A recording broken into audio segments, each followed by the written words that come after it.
I've told you this story a few times, but good stories deserve to be repeated. So here it is again. At age 17 thereabout, I borrowed a book from a friend. The title of the book is The Maximum Achievement, written by Brian Tracy. Somewhere inside this book, I read a statement that went on to change my life forever. And that statement is, if you want to achieve what you've never achieved before, you have to become who you've never become before. This statement sounds so simple, yet for many years I always remembered it, and it changed the way I see life. You see, life is garbage in and garbage out.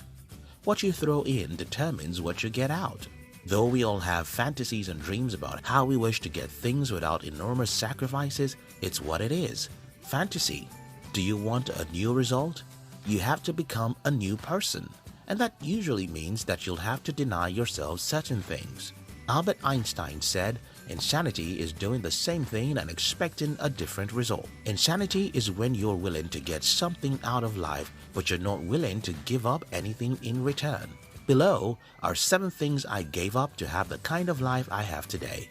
If you're new here, consider subscribing so that you won't miss other interesting videos like this. The love of my family members. I am a Nigerian, and in the culture where I grew up, your attachment to your family is forever. You don't get to a particular age and let go of your family members. If you are as unfortunate as I was to be the youngest member of the family, then everyone else wants to tell you what to do with your life, even when you're 30 years old. My life's plan was not in my head, so when I announced that I had a different plan, it was a disaster for me. The plan everyone had for me is to become a PhD holder because a degree is a god in my country. Until recent times.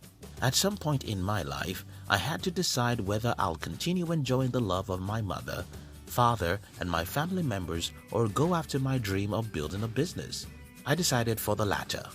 And as a consequence of that decision, I went through years of trauma because almost everyone in my family is waiting for my absolute crash, and they won't support you because they want their prophecy to come to pass. I don't know the part of the world you are, but I assure you, someone very special to you is going to kick against your dream. That may be your mother, your father, or your friend. You'll find yourself in an emotional crisis. Should I listen to my mother to make her happy and our relationship fine, or should I follow my dream and get my precious mother to disown me? I cried many nights and I'm still shedding tears as I write this script. It was a painful moment for me, and the only reason why I could go after my dream is that I knew all of my life was made up of it. Letting go of my dreams means letting go of my life. I would rather let go of my most precious relationships than to let go of my dreams, and that was it. The social media noise.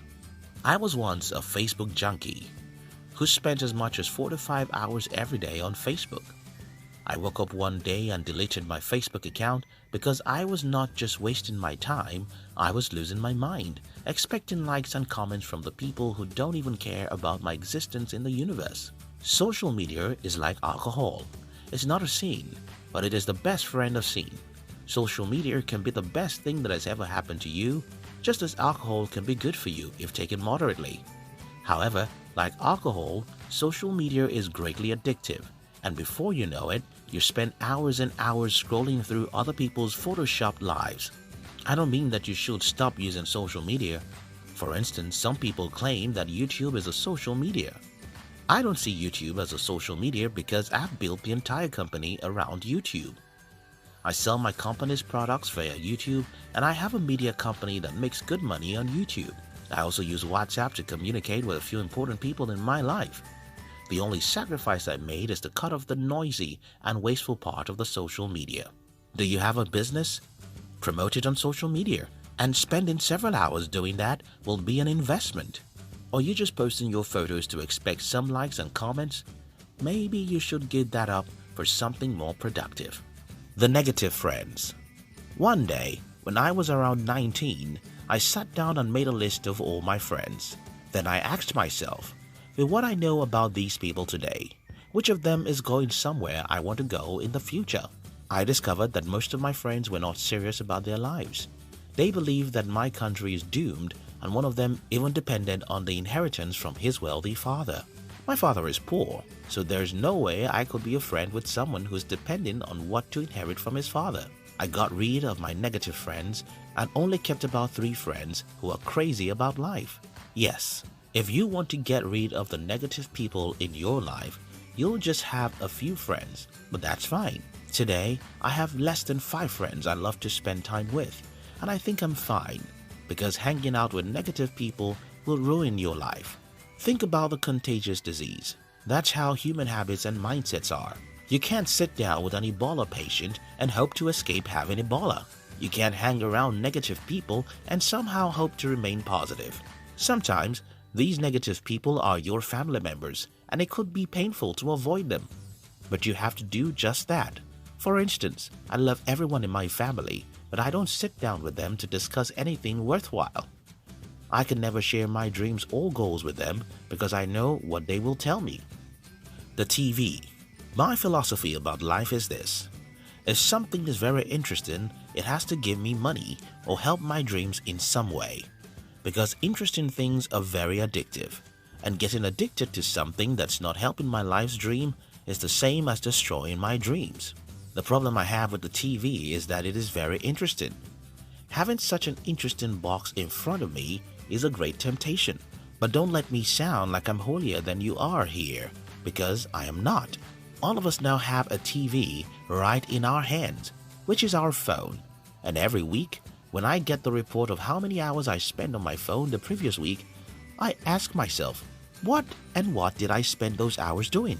If I can figure out that 50 to 60% of the hours I spend on the internet are productive, then I can forgive myself even though I watch Jimmy Kimmel, Rachel Maddow, and other news and entertainment videos.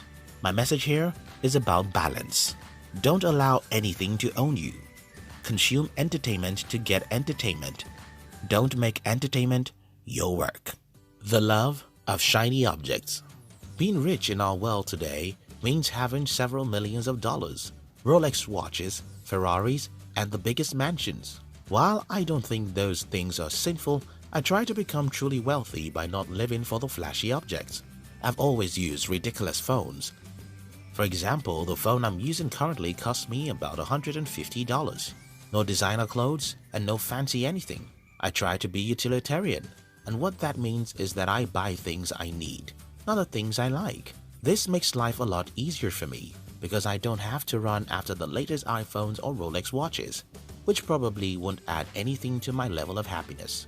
While luxury is what most people define as riches, I think the real riches are when you don't have to let your possession determine your self-esteem. Again, I'm not holier than you because I get tempted and fall for the temptation to look big sometimes, but I seriously know that my true wealth lies in my ability to say no to whatever I don't need. The instant gratification. When I had my first breakthrough in business, what I told myself is, keep living like a poor man, and over the years, I've made it a commandment to live as though I'm earning 20% of what I'm truly earning. If your business gives you $10,000 a month, you'll do your future a great favor if you can figure out how to live like you earn $2,000 or $3,000 a month. That's called delaying gratification. If you like a new car and you have the money to buy it, look for how to double that money and wait till you double the money before you satisfy your loss. That's how to be smart with money. Parties, parties, parties. In my country, Nigeria, a party is a big thing. You have to blow a big party if you're getting married, naming your child, or doing your father's burial. So many people waste a ridiculous amount of money just to impress others that they have the money they don't even have. So when we gave birth to our child, I named her in the hospital, and whenever anyone came to visit us, we simply told them the name of the child. This is a taboo in my culture, and everyone thought that I was crazy. But I didn't see how organizing a big party will make me or my wife happier than we were. What I saw is the amount of money we'll waste, which I'd rather use to employ one more person for my company. Let me end this video the way I started it. If you want to achieve the results you've never achieved, you have to be willing to give up what you've never given up before. We love you.